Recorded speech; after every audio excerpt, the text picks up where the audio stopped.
জানতাম না প্রেম কারে বলে, তুই আমার শিখাইলি প্রেম প্রীতি শিখাইয়া। কই গেলি রে কই গেলি,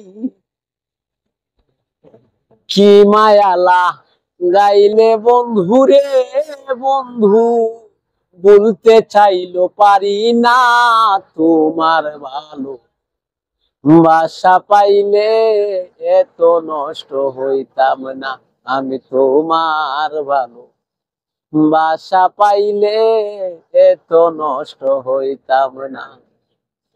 উনারে দিকে আমার একটা গান গাইতে ইচ্ছিল, কারণ কি জানেননি, উনি উনার রঙ্গ স্বর উঠছে, কারণ বলার কারণ হইতেছে এটা কারণ উনি কিছুদিন পরে দেশও যাইতো, এজন্য উনার কিন্তু মানে রঙ্গ স্বর উঠছে।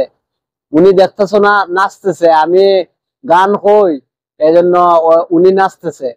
আর উনি তো দেশও যাইব কি কয়, এখন তুমি ভিডিও বানাইবা আর আমরা হেম দিকে বেটা তো বউ বাচ্চা আছে, এর লাগে রঙ্গ স্বর উঠছে। আর কিছু মানুষ যে সময় ধরো বিদেশ থেকে অনেকদিন খাটায়া কোনো সময় যদি মানুষ বাড়িতে যাইতে চায়, প্রায় 1-1.5 মাস আগে সে প্ল্যান করে বাড়িতে যাওয়ার জন্য, তার মনের মাঝে কিন্তু ফুর্তি আনন্দ জায়গা উঠে।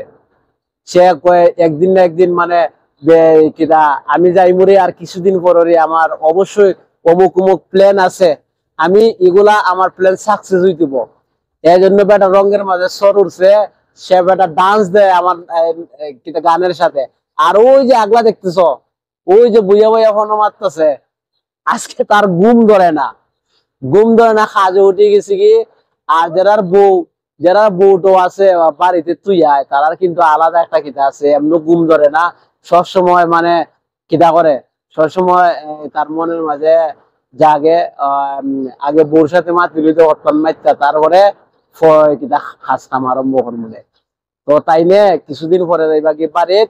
আর হ্যাঁ বেটা ডিউটির 1-2 ঘন্টা আগে উঠে গেছি, নাইটে কাজ করে বাড়িতে ওর সাথে মাতার জন্য কি আর করবাই।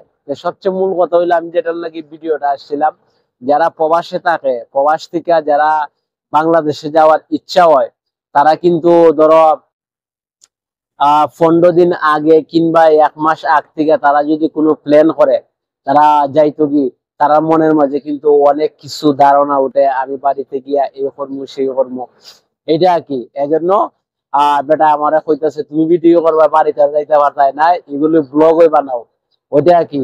এজন্য মনের দুঃখটা কইলাম। আর হ্যাঁ বেটার মনের মাঝে ফুর্তি উঠছে, এগুলো আমি তুললা ধরলাম। কিছু করার নাই, স্বামী বিদেশ আর তুমি হইতাছ, তুমি যাই দুরুস, বউ হইতাছে বাংলাদেশ, স্বামী হইতাছে বিদেশ, আর তুমিও যাইবাই কি, ওইটাই বর্তমানে চলতেছে।